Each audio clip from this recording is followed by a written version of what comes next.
Gracias, Henry. Gracias por el operativo que tuviste que hacer para poder estar hoy aquí y grabar y no tener que cambiar la charla para otro rato.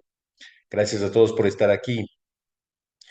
La idea de esta charla es hablar sobre un tema que, al menos acá en el Ecuador, poco se ha tomado en cuenta y para presentar unos dos documentos que me parecen importantes que tienen que ver con la filatelia ecuatoriana, con la historia postal ecuatoriana y que curiosamente nunca los he visto mencionados en ninguna parte. Nadie los ha utilizado, nadie ha mencionado siquiera que esto exista. Y para eso voy a dar una pequeña introducción, pensando en el tema de la filatelia y la geografía. Creo que son cosas que van bastante juntas. Aquí están los mapas, aquí está el globo del mundo, sobre todo en la época del coleccionismo universal, saber dónde están los países, conocer la geografía, era fundamental y creo que sigue siendo eso para, aunque ya no tenemos unas colecciones universales, cada uno en su espacio tiene que conocer el mapa de dónde está, de qué clase de temas hay, qué cosas se pueden encontrar. Hay una linda anécdota de Roosevelt. eh, Él era coleccionista y alguna vez cuando estaban en la Guerra del Pacífico, en la Segunda Guerra Mundial, hacía la planificación del avance del ejército y cosas por el estilo, y el primer ministro de Nueva Zelanda tenía unas ideas acerca de lo que se podía hacer y Roosevelt propuso que ocupen primero la isla de Mangareva, que nadie conocía. Los que vivían por ahí no tenían idea de la isla de Mangareva, y Roosevelt les dijo que él sí conocía porque era filatelista. Y por ahí empezó el avance de las tropas, la ocupación para seguir avanzando por el Pacífico, la guerra contra el Japón.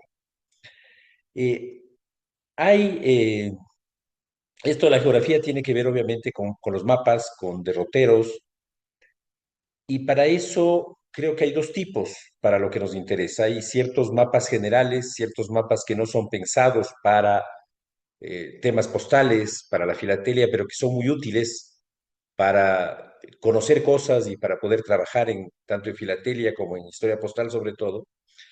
Y hay otros que son postales, que son hechos expresamente para señalar rutas postales, para dibujar el servicio de correos, para graficar lo que tiene que ver con el tema postal.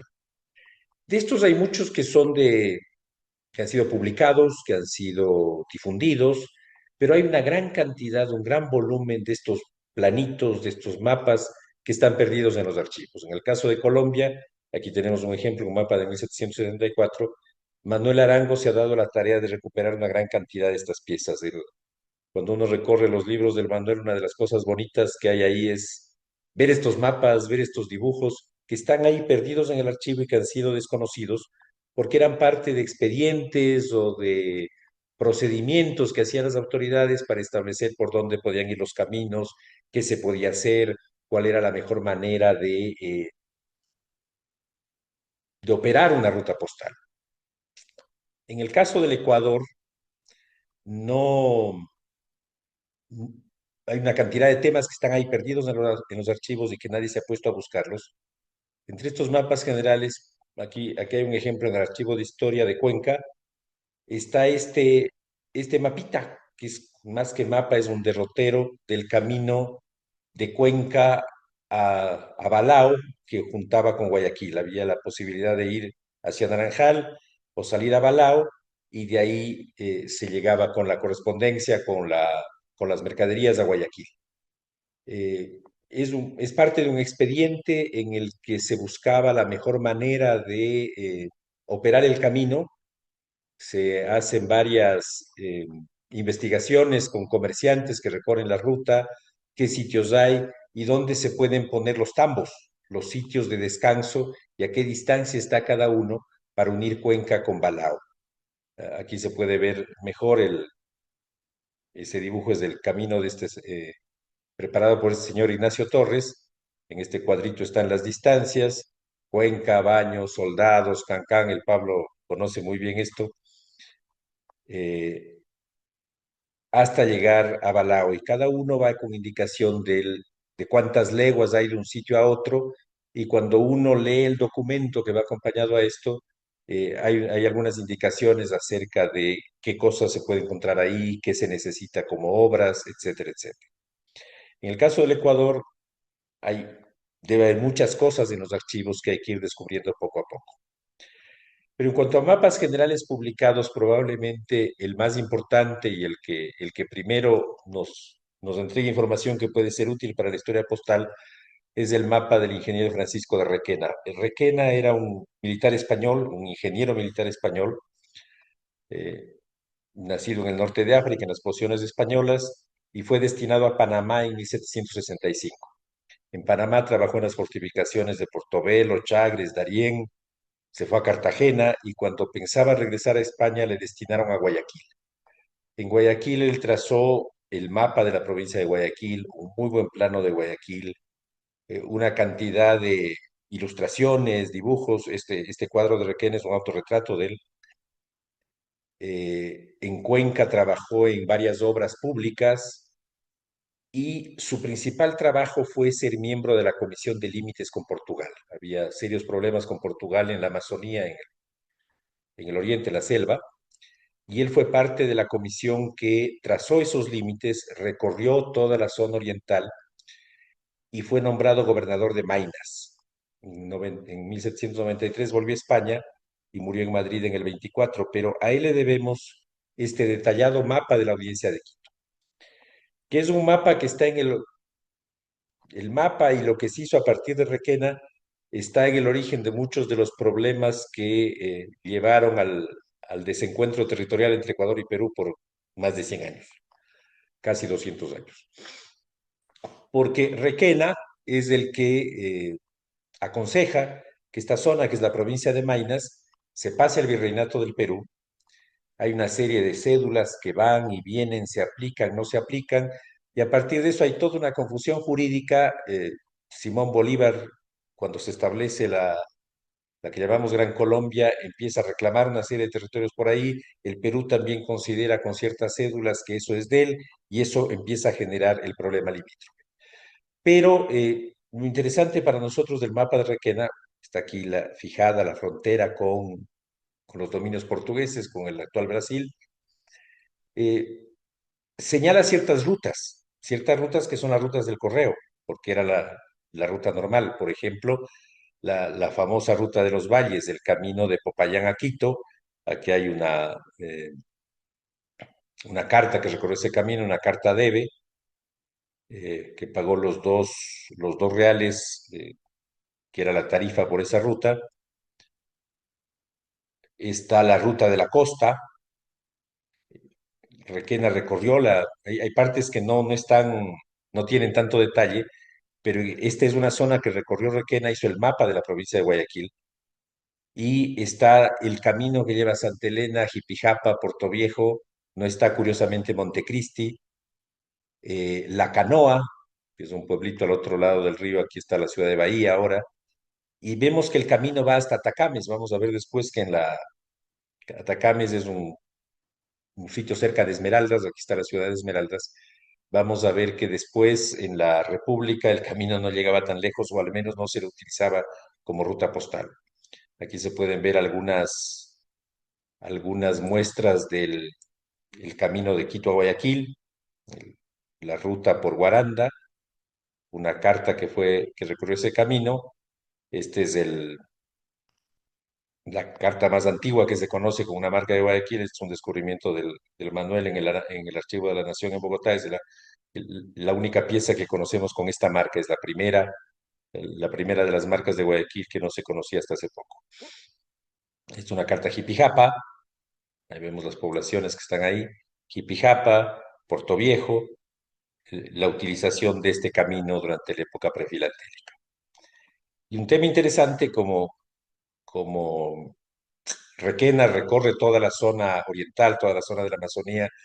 Hay incluso, se dice por ahí que Requena es el fundador de Iquitos. En realidad Iquitos existía ya como pueblo antes, y la República del Perú ya como república de lo que se fundó oficialmente, hay documentos y todo, pero Requena estuvo en Iquitos y fue parte de sus tareas como gobernador de Maynas. Pero aquí dibuja el camino que va de Loja por Valladolid, Jaén, hasta, hasta Chachapoyas, que es un camino que ahora se está usando después de la firma de los tratados con el Perú y de solucionar el problema limítrofe. Es una vía que se usa bastante, me han dicho los que han ido por ahí que está bastante bien. Y de Loja, la vía que sale hacia Piura, perdón, hacia Paita y baja por Trujillo camino a Lima. Otros mapas que aparecen en los archivos son estos mapas para el camino de Esmeraldas. En una de mis charlas anteriores hablamos de la ruta de Carondelet. Este es el Golfo de Panamá, el Golfo de Guayaquil. Es un mapa de 1804 donde se promociona, son los expedientes para la construcción de los caminos que acortaban la ruta hacia Panamá desde Quito la salidera por Cartagena, y la idea de salir por Panamá era mucho, la ruta por Panamá era mucho más corta. Este es un mapa que está en el Archivo General de Indias y están los tres caminos posibles: el camino de Carondelet, del que iba por Ibarra y salía a Esmeraldas, el camino de Esmeraldas que iba directo por el noroccidente de Quito, y el camino de Guayaquil. Y la idea era mostrar cómo este camino de Guayaquil significaba una vuelta mucho más larga que esta ruta directa por Esmeraldas. Hay otros mapas como este de 1785 donde precisamente lo que se busca es mostrar cómo casi es un salto en barco desde Esmeraldas hasta Panamá que acortaba mucho la ruta. Y esto tiene que ver con relaciones que ahora nos parecen medio extrañas, pero la audiencia de Quito estaba muy relacionada con Panamá. Incluso en algún momento se pensó, se propuso hacer una capitanía general, que la audiencia se convierte en capitanía general y la capitanía iba a incluir Panamá. Y los jesuitas que sabían más de estas cosas entendían la conexión y, por ejemplo, la provincia jesuita, este es un lindo documento con un pequeño mapa de la provincia jesuita y una reproducción de las ciudades, incluía todas estas ciudades: estaba Quito, Panamá, La Tacunga, Loja, Guayaquil, Ibarra. Los dibujos son muy simpáticos. Está toda la audiencia, más Panamá, Popayán, Pasto, el espacio que tenía la audiencia, más el espacio de Panamá, y el proyecto era precisamente con ese camino de Esmeraldas tener una ruta mucho más corta y más simple para llegar a eso. Pero lo que más me interesaba hoy era mostrar dos mapas postales, los mapas expresamente hechos en relación con las rutas postales y que les decía, como decimos aquí, no les han parado bola, no les han tomado muy en cuenta a la hora de las investigaciones filatélicas. El primero es este mapa que me parece bien importante, es de 1894, es el mapa de líneas postales y telegráficas hecho por el señor Ricardo Oakford. Es un mapa que muestra todas las líneas del telégrafo, las que estaban en 1894, más las rutas postales que se usaban en ese momento. El mapa se hicieron 500 ejemplares, se litografiaron en la Universidad Central, el litógrafo fue el señor José Domínguez, que cobró 200 sucres por hacer los 500 ejemplares. Este es el contrato del mapa, pero el mapa fue hecho por Ricardo Oxford, y de este señor lo máximo que he podido averiguar es lo que está aquí. En 1887 le contrata como intérprete del correo, hablaba francés e inglés, y en 1901 aparece en un documento como jefe de la sección del exterior. Y en 1894 hace este mapa que es el que va a ser litografiado y donde está detallado todo el servicio telegráfico y postal del Ecuador a fines del siglo XIX. Aquí está otra vez el Camino de Esmeraldas. Las líneas, no sé si se notan bien, pero las líneas negras son líneas telegráficas y las líneas rojas son líneas de correo. Y aquí se ve que a fines de 1894 estaba ya en funcionamiento la ruta desde Ibarra hacia Esmeraldas. Había toda esta ruta, en la conferencia anterior hablé de Paramba, pasaba por esta hacienda de un señor Fleming, recorría toda esa zona selvática y llegaba a La Tola, en la playa, en la costa, y por ahí se iba por mar hasta Esmeraldas. Y había proyectado, estas líneas punteadas son caminos proyectados o rutas proyectadas que no sé si llegaron a hacerse o no. Aquí está la carta que les mostré ya alguna vez, la carta con el sello de Paramba, enviada a Berlín y que probablemente recorrió ese camino. Este es un cancelador mudo que no sabemos dónde pudo ser aplicado.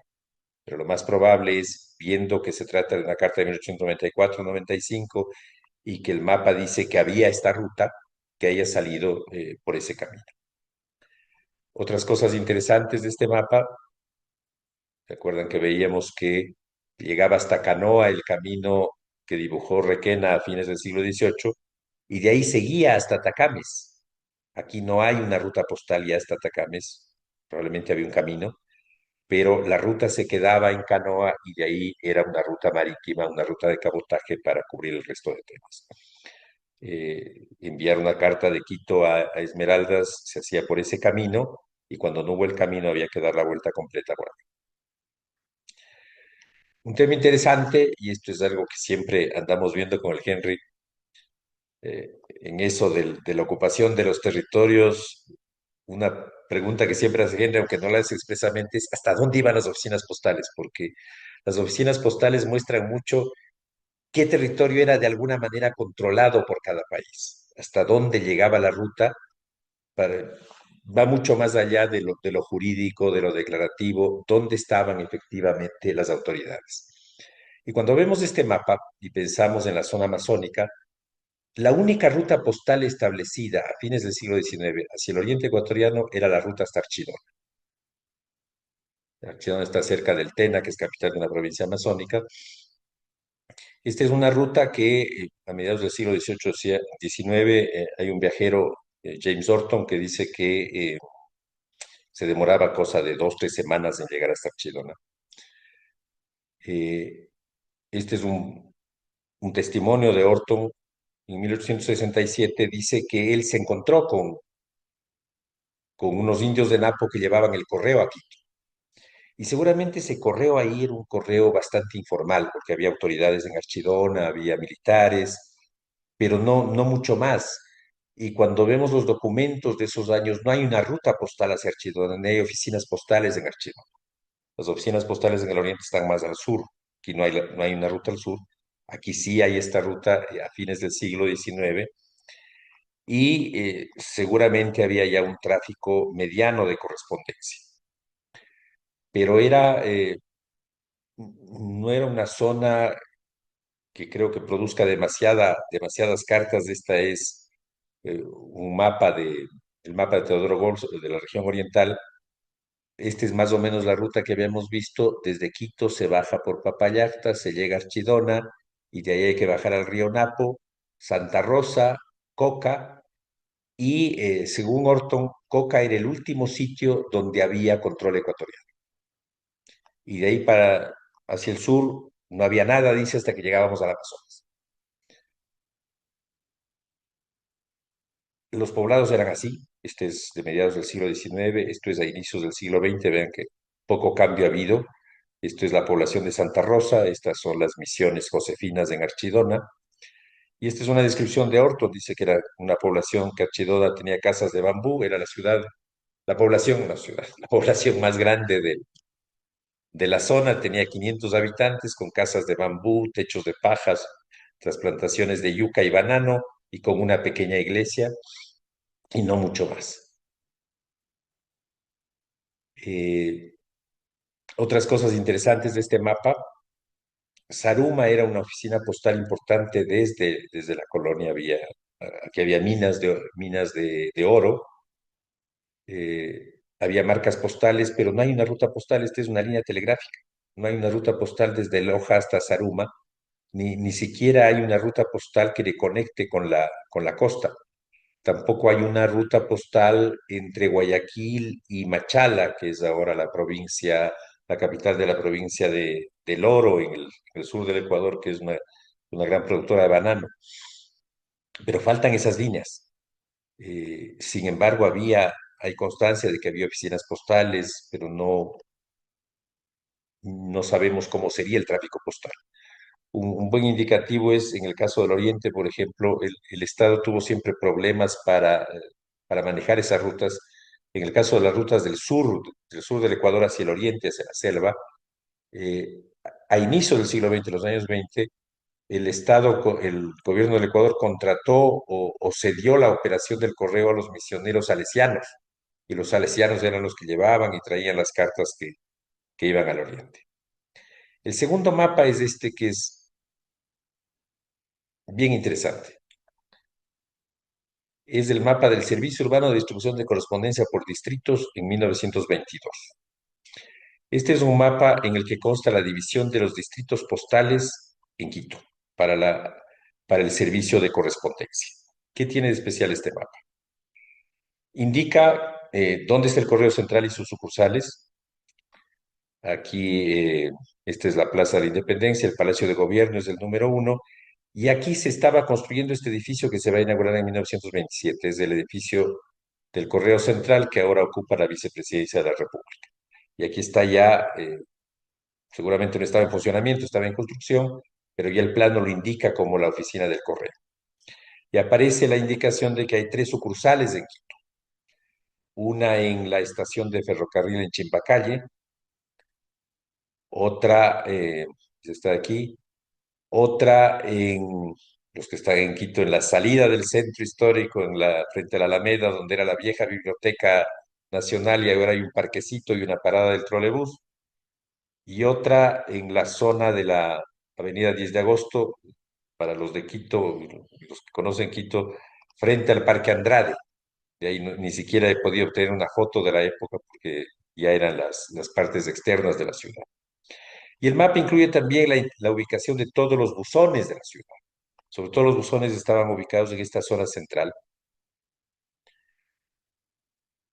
Y la función del mapa era organizar el servicio de entrega de correspondencia a domicilio.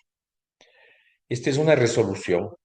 Había un señor Meneses que parece que era bastante activo, un jefe de estafetas, y parece que él se le ocurrió organizar el servicio de correo de entrega de correspondencia. Sí había la entrega de correspondencia a domicilio, pero él le organiza por medio de distritos, y hay esta resolución del director general que está en el mismo mapa, el 1 de noviembre del 23, donde dispone que desde el 1 de enero los carteros del Correo Central de esta ciudad harán el reparto de correspondencia a domicilio sujetándose al trabajo técnico de la división de aquella en distritos postales hecho por el jefe de estafeta, señor Enrique Meneses, sobre el plano de Quito levantado por orden del general en jefe de Estado Mayor. Este plano fue, se ve acá abajo, plano obsequiado por el ejército. Fue un plano hecho por el que ahora se llama Instituto Geográfico Militar, el Servicio Militar del Servicio Geográfico Militar, algo así se llamaba en ese tiempo. Hicieron este plano con motivo del centenario de la batalla de Pichincha, y sobre ese plano Meneses hace esta distribución y hacen una nueva publicación, y esto es importante, en este librito, Indicador Comercial de Correos de 1923, creo dice. Para uso del comercio, de la banca, de la agricultura, de la industria, de la enseñanza, de las profesiones, etcétera, ilustrado con el plano de la capital de la República, el prontuario de direcciones postales para el reparto de correspondencia a domicilio, el directorio de apartados de las capitales de provincias de instrucciones generadas para el público puede aprovechar en la forma más conveniente de los servicios de correos. Es un libro bien interesante. Aquí están todas las oficinas postales del Ecuador, están todas las direcciones de Quito, están todos los apartados postales, está un manual de cómo se manejan las cartas, están regulaciones del servicio postal, está dibujada toda la organización del servicio postal en los años que están aquí. Perdón, ya me acerco porque si no lo veo. 24 y 25, el mes de 24 a 25. Porque el 1 de enero del 24 empieza esta nueva forma del servicio postal. ¿Cómo? Quito está dividido en 8 distritos postales. Cuando uno lee la resolución que está aquí, parecería que los carteros tienen que distribuirse por distritos. Dice que los carteros deben entregar de acuerdo a los distritos, y dividir la ciudad en distritos parecería que tiene sentido si es que cada distrito se encarga a un repartidor, a un cartero. Hay 8 distritos, aquí claramente definidos, y cuando vemos el presupuesto de Correos del 24, hay 9 carteros en Quito. Ojo, es decir, sí, hay 8 carteros, uno será medio volante, medio para suplir a los que faltan, cosas así. Pero estos 9 carteros son los que hacen ese servicio. Y esto nos aclara una cosa que teníamos, habíamos visto desde hace algún tiempo, que eran unas marcas de cartero, sobre todo del año 1924. Eh, hemos visto, no sé si por ahí estén perdidas algunas, pero uno de los problemas que tenemos en la correspondencia interna del Ecuador es que se lavó mucho. Había muchos coleccionistas y no conservaban los sobres, sino que lavaban los sobres. En sobres enteros se conservan pocos y estos de carteros son bastante escasos. Aquí tenemos un ejemplo. Este es uno del cartero número uno. Cartero número uno, Quito, correspondencia a domicilio, entregado el 17 de abril de 1924. Este es enviado desde Guayaquil, la tarifa de 5 centavos más la sobretasa de 2 centavos.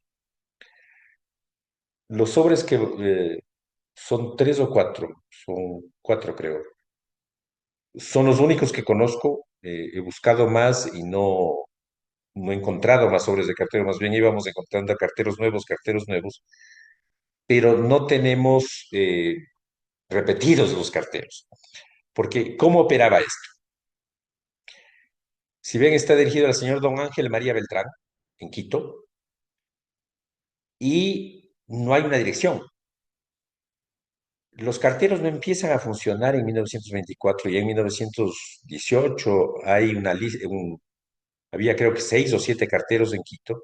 Los carteros debían conocer dónde vivían las personas, no sé, pero con este indicador comercial, el indicador lo que tiene es este catálogo de direcciones. Pues, cada habitante de Quito tiene su dirección y el cartero puede encontrarla en el libro. Ángel María Beltrán en la calle Mejía 106. Esta es la calle Mejía. ¿Cuál sería la numeración? En algún lugar de estos se entregó la carta y está en la zona 2. Una de las cosas que a mí se me ocurrió cuando veía el número de carteros y después vi esto era que coincidían. El cartero uno era de la zona uno, el cartero 2 era de la zona 2, pero aquí vemos que en la zona 2 hay una entrega del cartero uno. Hay esta otra carta que está dirigida a la alegación al ministro de Francia en Quito. Esta es entregada por el cartero 2 de agosto del 24, igual desde Guayaquil, 5 centavos más 2 de la sobretasa. Y hay en el indicador comercial hay una lista especial de delegaciones, incluso con la ubicación en el mapa. La de Francia está en la Vargas y Oriente, número 159, zona 5. En el mapa es del 11E. 11E. Vargas y Oriente es aquí. Es el cartero 2, pero esta es la zona 5. El cartero 2 hace una entrega en la zona 5. Mientras no encontremos más carteros y veamos dónde hacían la entrega, es difícil saber si estaban asignados aleatoriamente o si el cartero 2 tenía asignada la zona 5, por ejemplo, y el cartero uno tenía asignada la zona 2. No, no sabemos eso porque hay un problema adicional con las otras dos únicas cartas que conocemos. Esta es del cartero 4 a un señor José Carvajal y el señor José Carvajal no está en el catálogo del libro. No, no sabemos dónde se le ubicaba, pero está entregado por el cartero 4. Todas estas son del año 24, pero hay una última del cartero 5 y si vemos la marca del cartero 5 es distinta a esta clase de marcas que teníamos antes. Este es diferente y esta es una carta que se entrega en 1928, el 13 de noviembre de 1928, al señor César Fuentes en la Antonio Gil 178. Esta no la he encontrado en los mapas de esa época. En la actualidad la calle Antonio Gil queda en lo que viene a ser la zona 1 aquí y ahí hay una entrega del cartero 5. Seguramente funcionaba el cartero, pero el destinatario y la forma del franqueo levanta sospechas porque el destinatario es un filatelista. César Fuentes es uno de los fundadores de la Asociación Filatélica Ecuatoriana y el franqueo tiene el típico error de esta emisión, de este resello. En lugar de postal dice postay incluye esta estampilla que es muy difícil de encontrar en sobre y las otras son comunes, y lo conservó, entonces parecería que algo había ahí. Así que queda todavía cosas que ver en esto de los carteros, quedan algunos temas pendientes, pero creo que estos mapas, tanto el de Oxford como este de Meneses, arrojan bastante luz sobre algunos temas, sobre todo el famoso indicador, el librito este, que nos veníamos preguntando durante algún tiempo. Y era eso, no quería hacer más que presentar estos documentos, adornarles con algo extra y terminar de esta manera la conferencia 806. Gracias por estar aquí y a las órdenes. Gracias, Juan Pablo.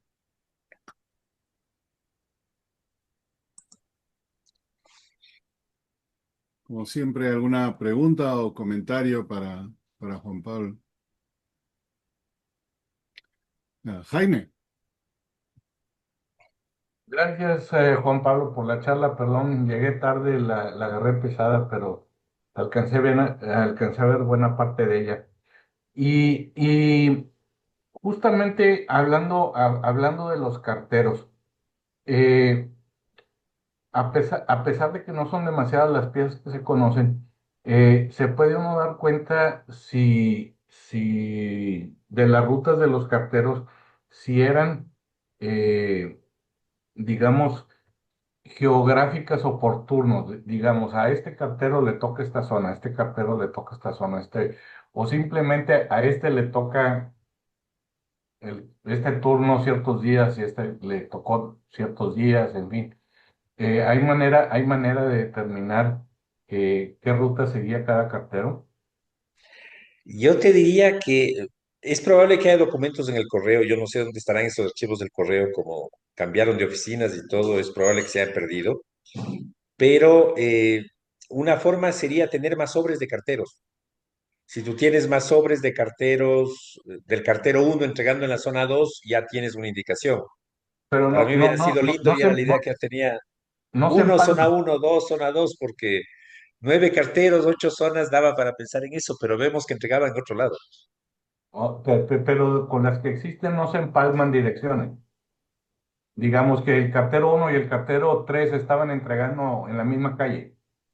No, lo que pasa es que de los 4 sobres y de los dos que son los básicos para saber dónde entregaban, el uno es del cartero uno entregando en la zona 2 y el otro es del cartero, creo que era el 2 entregando en la zona 3, algo así.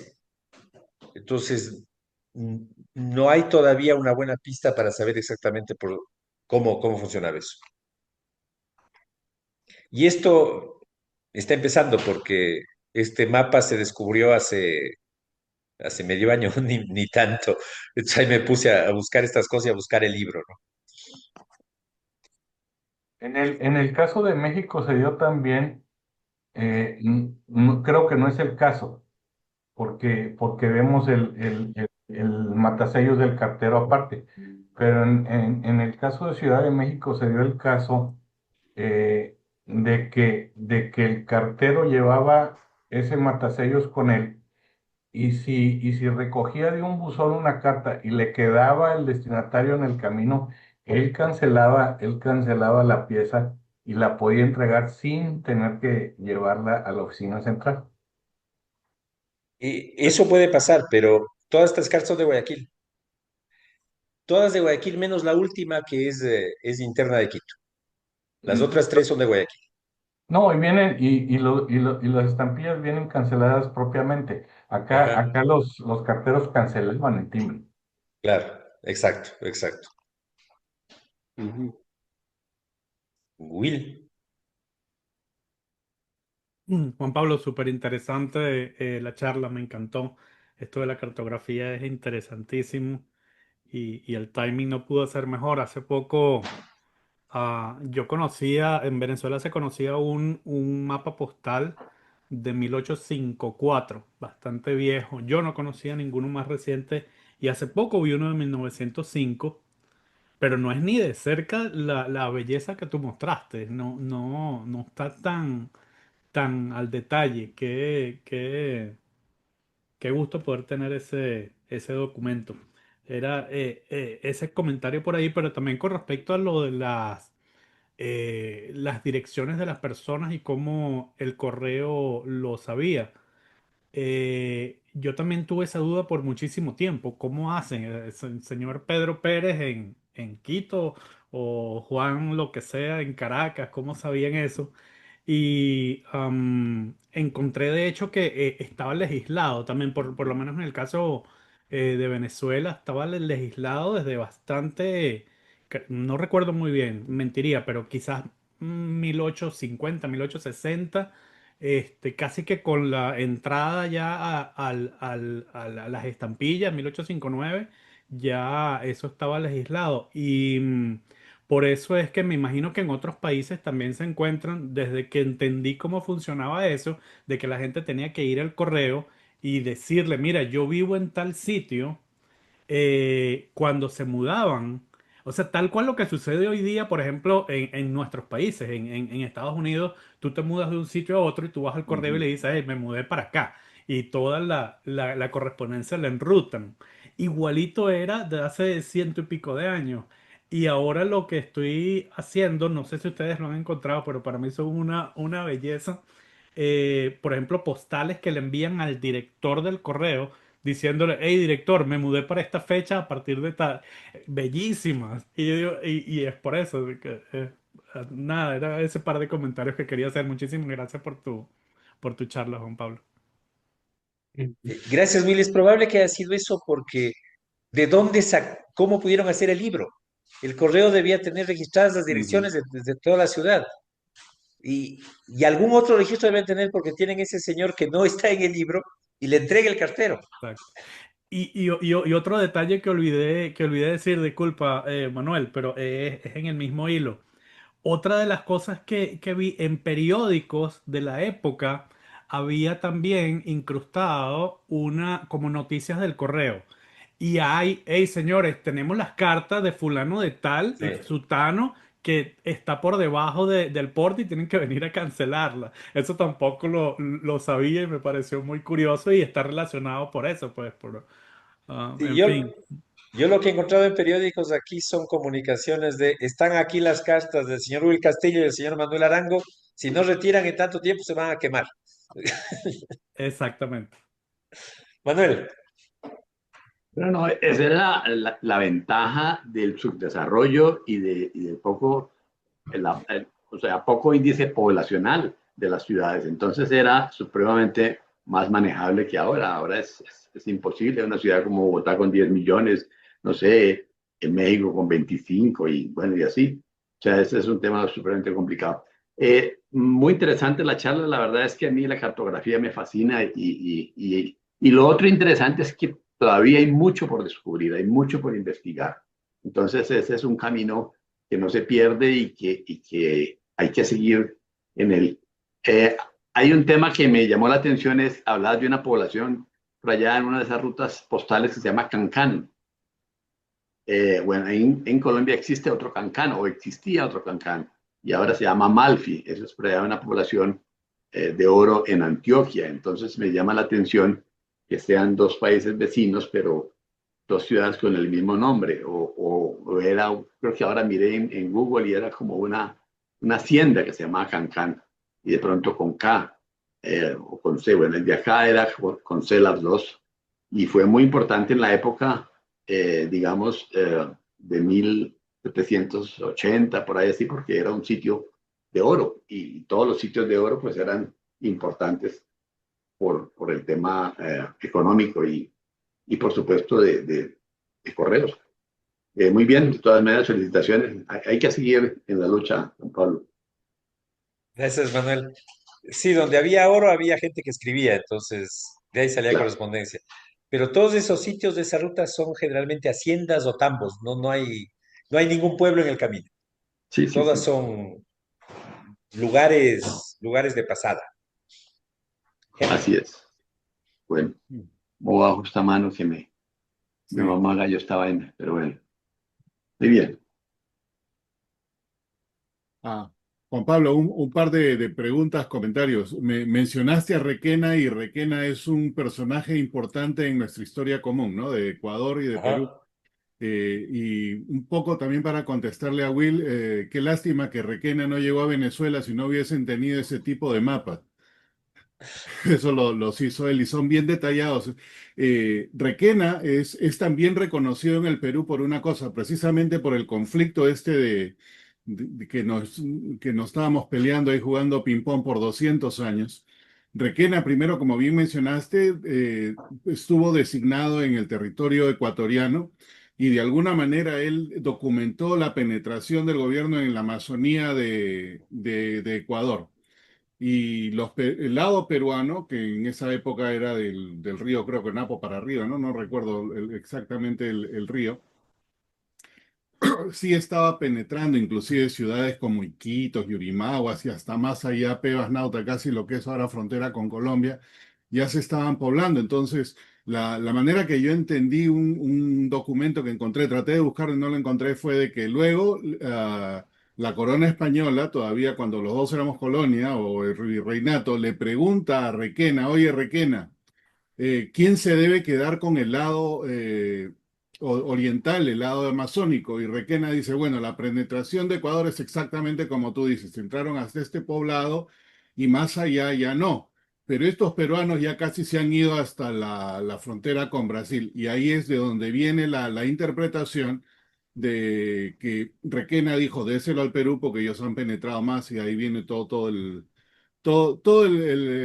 conflicto que hemos tenido por años. Ahora, lo interesante del asunto también es que dentro de lo que es la penetración en el área oriental, todo, la parte norte del Perú, que vendría a ser la parte sur de ustedes, esa parte hasta la fecha creo que no está poblada por ninguno de los dos, no solamente son territorios nativos, nada de eso. Y en el caso de Perú también ese triángulo de arriba vino después, ya en los años, en la década de 1930, cuando tenemos el conflicto con Colombia. Colombia, entonces le cedemos Leticia a Colombia y Colombia dice, ¿sabes qué? Le damos este pedazo a ustedes el Perú y el que se quedó jugando el partido solo fue Ecuador. Entonces son todos quienes han de alguna manera contribuido a todo eso, ¿no? Y en el Perú, en el departamento de Loreto, que es el departamento de la selva, hay una provincia que se llama Requena, precisamente en honor a este señor Ya. por haber hecho eso. Entonces, eso de Requena quería verlo porque sí, a mí me interesa mucho la parte del Amazonas sudamericano en general, ¿no? Ujú. Ecuador, Colombia, el lado de Brasil, el lado de Perú, porque historia postal de ese lado es pues realmente difícil, no importa de qué tiempo estés hablando. Esa es la realidad del asunto y es un tema bien interesante. Eso por un lado. Por el lado de los carteros. Qué lástima que en todos nuestros países, yo le llamo holocausto postal, porque se ven las estampillas comunes por miles en los paquetitos, pero sobres de estampillas comunes a ver dónde encuentra, pues, ¿no? Y ahí se ha destruido cantidad de cosas. En el Perú también habían las marcas estas de carteros que se usaban de dos modos. Son bien difíciles de identificar porque por lo general es o una letra, un número romano o un número, y lo único que indica es el número del cartero. No recuerdo quién hizo el comentario, pero ustedes qué bien organizados estaban, digamos, los distritos para hacer la distribución, asumiendo de que el uno era el distrito uno, el 2 era el distrito 2. En el caso de Perú, yo he visto marcas de cartero, por decirte que lo entregaba un banco, no el Banco Vice, un banco de los años 30 ya, porque esto se usaba hasta mucho tiempo. Y digamos desde el 30 hasta el 40, por decir, tú ves el número 11, que era el cartero número 11. Ahora, este cartero de repente lo designaron a otro lugar, qué sé yo, y después a partir del 40 ves el número 3 y de repente por un tiempo ya no es el 3, después cambia al 7. Entonces, eso de alguna manera confirma, era la misma dirección, el mismo banco, en el mismo distrito, el que cambiaba era el cartero. Sí, Entonces, usanzas que tenemos, ¿no? sí, otro de los días de nosotros es que creo que este sistema de carteros no duró mucho, Sí. porque salvo el sobre del filatelista del año 28, eh, todos los demás son del 24. Yo no he visto uno que no sea del 24, es probable que después ya se cansaron, dejaron de hacerlo o algo así. Exacto, pero ¿qué pasaría? Lo de Requena era un tema de cómo organizaban el imperio, ¿no es cierto? exacto. Le damos al virreinato del Perú, le damos al virreinato de Nueva Granada. ¿Por qué? Por dónde se entra mejor. Entonces, Requena, que recorría todo eso, cuando bajé cuando bajé por toda esa ruta que veíamos al principio, Archidón, Atena, eh, era muy largo. Entonces, la mejor manera de entrar a Maynas es desde lo que ahora es el Perú, desde el Claro. virreinato del Perú. Entonces, pásenle eso. Lo que pasa es que esa es la época de la guerra de independencia. Entonces, Exacto. por ejemplo, hay una cédula, a partir de Requena, toda la administración militar de Guayaquil pasa a Lima, pero a fines de cerca de 1820, por ahí, hay una nueva cédula que pasa a la administración militar a Quito, pero esa cédula no alcanzó a llegar, No porque llegó a ya Quito. llegó la Sí. independencia. Entonces, ahí Y, tienes servida la pelea, ¿no es cierto? Es que si hubo exacto. la cédula, es que no llegó, y es una pelea jurídica. Y, Cuando lo que tienes es la realidad, hasta dónde llegaba. Tú tienes, vemos los mapas de unos y otros, ¿no es cierto?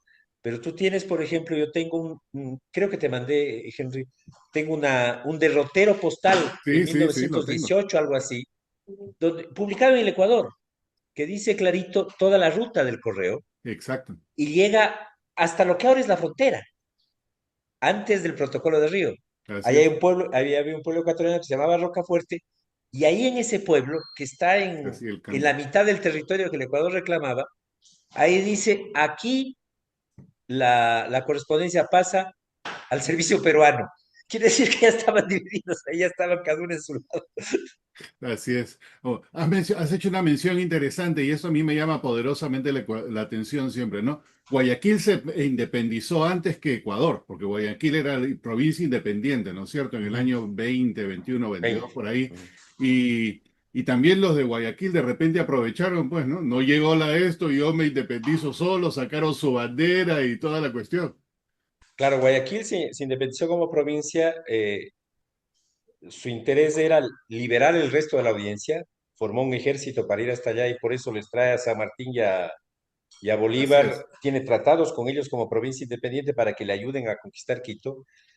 Y después se supone que en la entrevista en Guayaquil debían ver qué pasaba con Guayaquil, porque había unos que querían seguir siendo independientes, Sí, sí, sí. unos que querían irse al Perú y otros que querían irse a Colombia.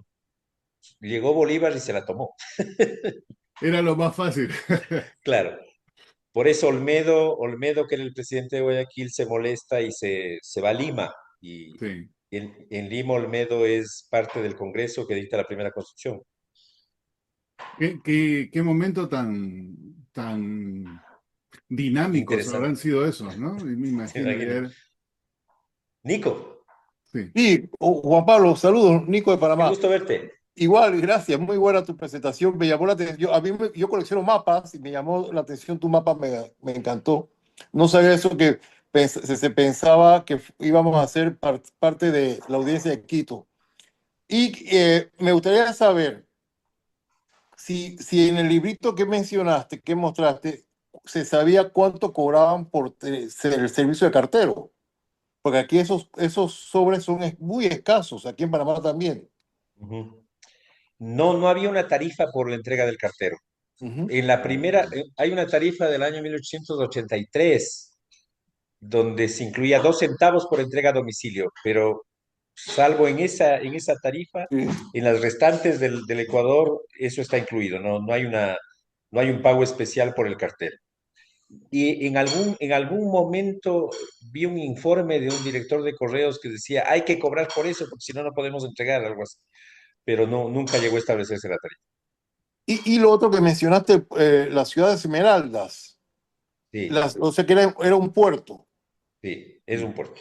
Y el primer vuelo Panamá-Ecuador fue a Esmeraldas. Debe ser. Sí, hay un sobreaéreo que conmemora ese vuelo de No, los años 30. claro, no me extraña.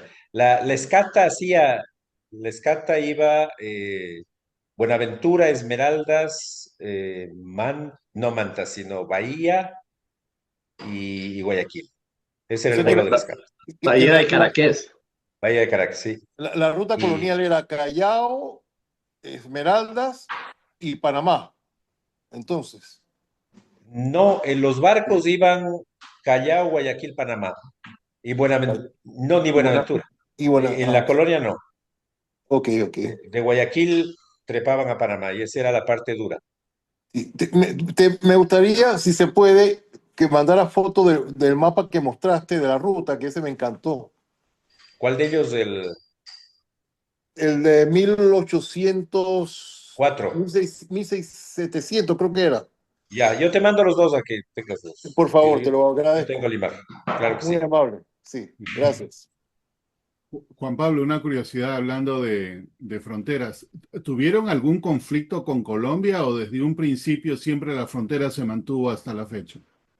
Al principio tuvimos guerras con Colombia, con la Nueva Granada, en 1830 y después creo que en 1860 por el departamento del Cauca, porque Pasto y Popayán estaban en la audiencia de Quito. Incluso mandaron delegados al primer Congreso del Ecuador, pero al final decidieron quedarse en la Nueva Granada. Pero hubo una guerra ahí, hubo una o dos guerras, y después ya no, ya hubo un tratado en 1918, creo, para toda esa zona norte de la Amazonía, que fijamos la frontera ahí y esa Ajá. zona pasó a Colombia. Eso que Ah, después pasa al Perú, ok, ok. una parte pasa al Perú, Sí, sí. pero hay un dato bonito porque el diplomático que va a hacer eso en Bogotá no viaja a Quito, Bogotá, sino que el viaje saliendo por Guayaquil van a Panamá, de Panamá a Cartagena y de Cartagena van a Bogotá. Y en 1918, 1920, había que darse esas vueltas porque el Quito-Bogotá era bien complicado. En un Se antecesor llamaba de Mauricio. Mauricio.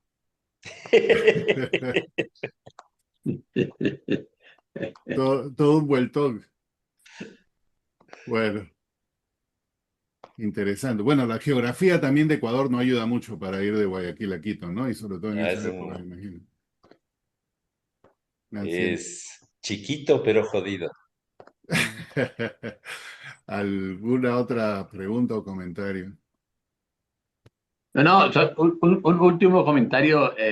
Yo hace poco estuve en la Amazonía colombiana y peruana y realmente, pues estamos hablando de 2025, pero ¿cómo sería en el 1800, en el Claro. 1700 las comunicaciones en esa época en la Amazonía? Eso era absolutamente terrible. Si ahora uno puede caminar por selva virgen, pues no tan virgen, pero con algún camino, pero encuentras una vegetación muy densa Ujú. y con toda la exfoliación que ha ocurrido en todos esos territorios.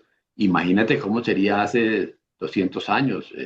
Debía ser imposible las comunicaciones, imposible, Y pero vestidos muy con lana. interesante. Señor, Y vestidos de lana. Y vestidos de bueno, la, yo no sé con si de lana, armadura. pero el calor que hace allá es salvaje, salvaje, Eso y la sí, la humedad humedad y el La altísima. humedad calor es es... horrible. ¿Cómo Es, habrá sido Orellana, no? Se perdió y descubrió el Amazonas, pero él no se dio cuenta. Sí. oye, y el Amazonas es imponente y sigue siendo un río, Es y impresionante. eso que estábamos ahorita en esta época, en verano, y el río ha bajado como Baja. 5 o 6 metros.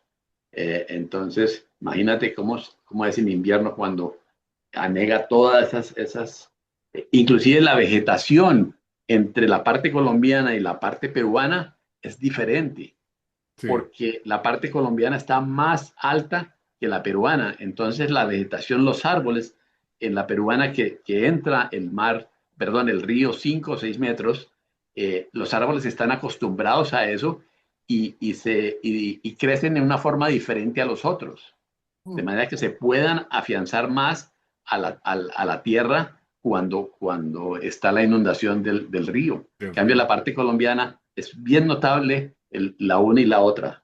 Muy, muy interesante eso.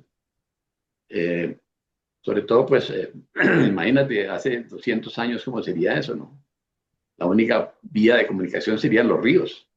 Claro, no había otra. Inclusive a la fecha, para Iquitos, la ciudad más grande de la Amazonía peruana, la única manera de ir es por aire o por río, no hay Bueno, carretera. Claro. Leticia igual, Tabatinga, Exacto. y allá donde un político de esos eh, estúpido colombiano fue a poner la bandera peruana cerca de Santa Rosa, es solamente por río o por avión, no hay otra manera. No hay otra manera, pues. En fin, ahí Esteban creo que estaba levantando la mano un par de veces. Estás en mute. No te escuchamos.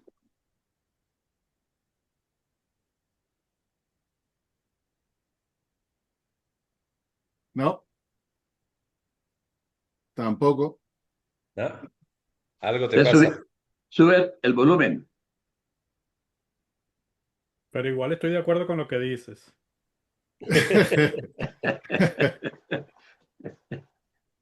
Bueno, no te escuchamos, pero Bueno, Enseñe lo mientras que Requena iba a eso dejó enseñar, una amplia enseñe lo que familia iba en a enseñar Ecuador. y sí. no hable, que enseñe y no hable. De ¿Cómo dice Requena hay muchos papá? descendientes ¿Ves, acá. ves? Ya enseñó, es. A ver, déjame ponerlo ahí un segundo. Entonces, ok, pon el libro de nuevo. ¿Qué dice ahí? La chispa Dale. creativa y Digging Up Bones. Oh, ok, ese es tu hobby del... Sí, ahí está.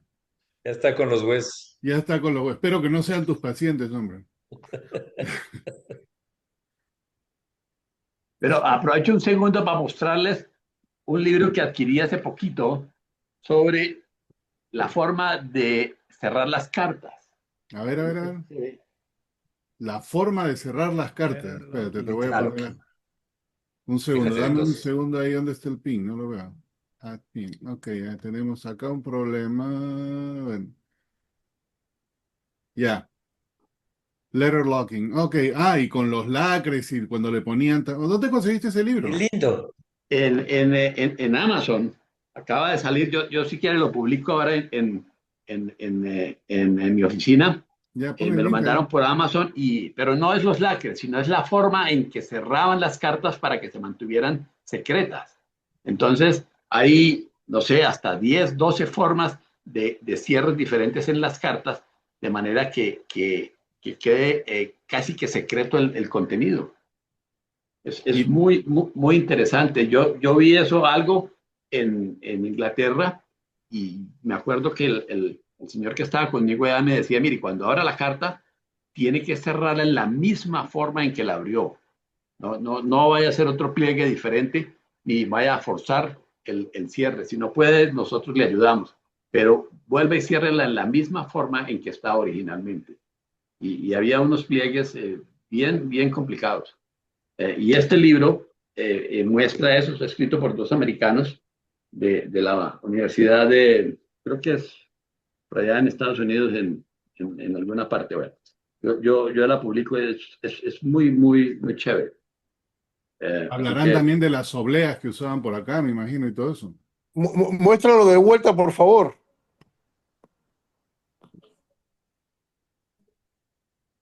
Espérate, vamos a ponerle el pin ahí. Sí, letter locking. Qué interesante. eso es hecho por el MIT, Mm, Massachusetts Institute of Technology en Cambridge. Y allá está, bueno, yo lo pongo y el que quiera por Amazon lo puede comprar. Vale como $40 o algo así. perfecto. Yo Gracias iba, por yo iba a compartir mostrar eso. otro librito pequeño, pero gigante, es muy bueno. De hecho, Manuel Arango seguro lo conoce porque lo menciona Sí, en su libro. Es sobre la prefilatelia venezolana, pero una de las tantas cosas interesantes que tiene es el mapa que mencioné de 1854. Ah, Lo está ahí. incluyó como un folder aquí y es una belleza. Mm, Eh, los mapas de verdad que son, de hecho yo no sé, me di cuenta aquí, si lo ven, este que está aquí es el de Caracas 1889, de hecho es el que está en la portada de mis libros y tengo con las flechitas estas de las exhibiciones, flechitas rojas, como tiene el vidrio, le pongo donde estaban los carteros en Caracas cuando necesito trazar rutas y este que está aquí es el mapa, este es de 1889, este es de 1936 y lo llaman monumental, esta es una belleza también porque como los landmarks de Caracas, como los edificios más interesantes, o las iglesias, o las plazas, las colocan, es un mapa isométrico, es decir, está como en Inclinado. 45 grados, y entonces está en 1936, se ven como en 3D los edificios, una belleza este mapa monumental de Caracas. Will, lo interesante del libro de Adrián Fernández, de Hernando. Adrián Hernández Baño, es que fue publicado en Colombia Sí. por la ayuda de Leonidas Temprano. Y Ajá. hay dos emisiones. Esa que tú muestras y esta otra.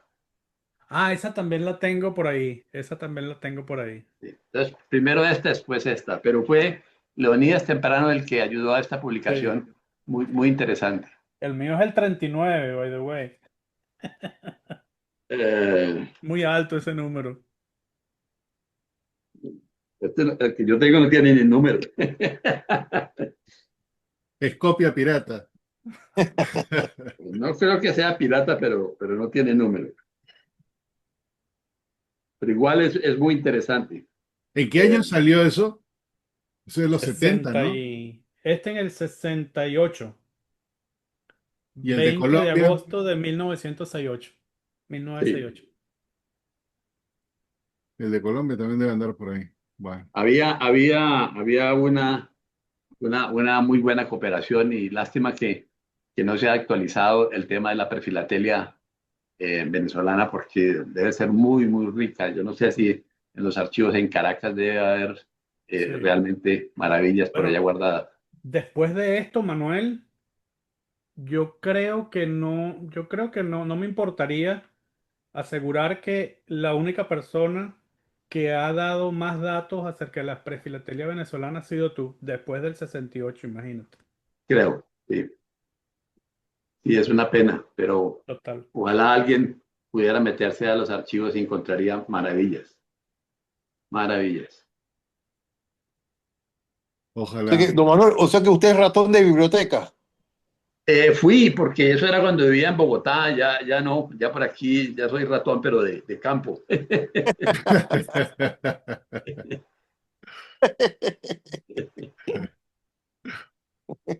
Bueno, entonces, si no hay ningún otro comentario, pregunta. Juan Pablo, muchas gracias. Siempre bien Muy documentadas bueno, A presentaciones. ustedes, gracias. muy Muchísimas bueno, muy bueno. gracias. Y el día de